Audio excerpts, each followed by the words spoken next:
Hello बच्चों। ना यहाँ पे आपको क्लास 7th के बच्चों के लिए है ये। ना ये आपको डायग्राम दिया गया है और पूछा गया है कि ए और बी पैरेलल है कि नहीं है। ये जो लाइन ए और बी है पैरेलल है कि नहीं है बाय यूजिंग प्रॉपर्टी। सो आप डायरेक्ट इस बॉक्स में यस या नो लिखो प्रॉपर्टी का यूज करके। नो थिंक इसमें आपको मैंने सारे एंगल्स के बारे में बताया हुआ है जिसको मैंने पढ़ाया है ना। जिसको नहीं पता है उसको थोड़ा सा जानना पड़ेगा, बट मैं अभी आपको बताऊंगा।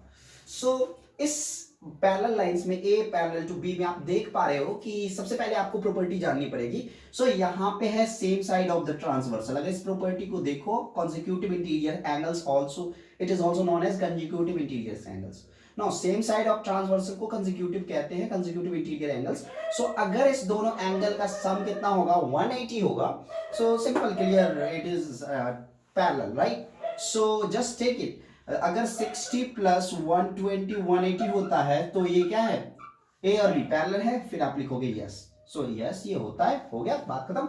नाउ यहां पे देखो, यहां पे आपको पता होना चाहिए कि अगर दो लाइन है, ये दो लाइन पैरेलल होगा कब, जब जो तीसरा इसका ट्रांसवर्सल है, इस कंडीशन में दो पैरेलल लाइन ये है और इस दोनों को हमें चेक करना है, और तीसरा जो लाइन है ये है सी।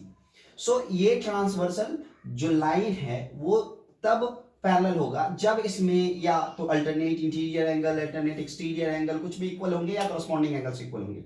सो लेट्स चेक, ये भी है 60 डिग्री और ये भी है 60 डिग्री, बट क्या ये कोई एंगल फॉर्म करता है?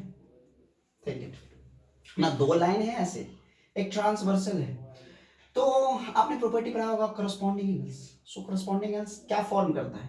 एफ फॉर्म करता है। सो एफ बनाने की कोशिश करो कि ये मैंने बनाया सर टेढ़ा एफ, ये बना और टेढ़ा एफ, तो यहाँ पे एंगल होगा तो यहाँ पे एंगल होगा। अगर मैं इधर देख लूं तो यहाँ पे एंगल आपको पता है क्या? नहीं पता है ना, पता कर सकते हैं, ये बात तो है। सो और फिर ये नीचे वाला एंगल तो पता ही नहीं है, ये एंगल पता है। तो आप कुछ मत करो, अगर ये एंगल पता है तो टोटल एंगल इस लाइन पे कितना फॉर्म होता है? 180 डिग्री, दैट्स राइट। ना तो यहां पे अगर 60 ये पता है तो ये कितना होगा? 60 plus 60 degree plus x is equal to 180। So इससे इस एंगल की वैल्यू आ जाएगी, x इज इक्वल टू हो जाएगा आपको, x इज इक्वल टू हो जाएगा 120, बिकॉज आप 60 को इधर शिफ्ट करोगे 180। 180 माइनस कितना हो जाएगा? 180 minus 60, x is equal to, तो x कितना आ गया? ये आ गया आपका 120। ना आप सोचो कि करस्पॉन्डिंग एंगल से क्या होना चाहिए, ये 120 ये 120 के बराबर होना चाहिए, लेकिन ये तो नहीं है ना। ये 120 है तो ये 60 है, इसलिए इसमें दोगे आप नो कि ए बी के पहले नहीं है। ऑफ कोर्स डायग्राम से भी लग रहा है, but most of the time आपको डायग्राम नहीं बताएगा। क्या पता एग्जामिनर आपको डाइवर्ट करने के लिए डायग्राम तो दे दिया हो, बट उन्होंने एंगल सही दिया हो।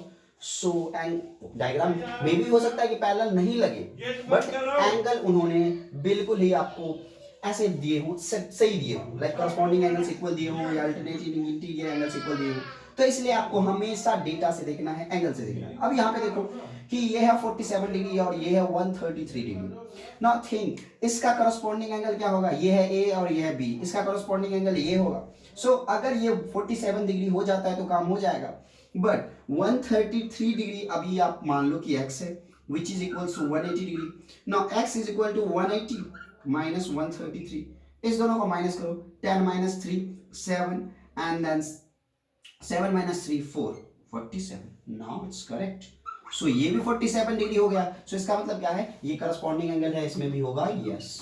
नाउ ये कुछ क्वेश्चन थे जो मुझे मिला अपार्ट फ्रॉम एनसीईआरटी। एनसीईआरटी में इस टाइप का क्वेश्चन, मतलब क्वेश्चन तो इस टाइप का है, बट ये क्वेश्चन नहीं था। सो आप कमेंट बॉक्स में मुझे ये भी बताओ कि कौन सा चैप्टर मुझे स्टार्ट करना है for your class. Okay, thank you so much, bye bye.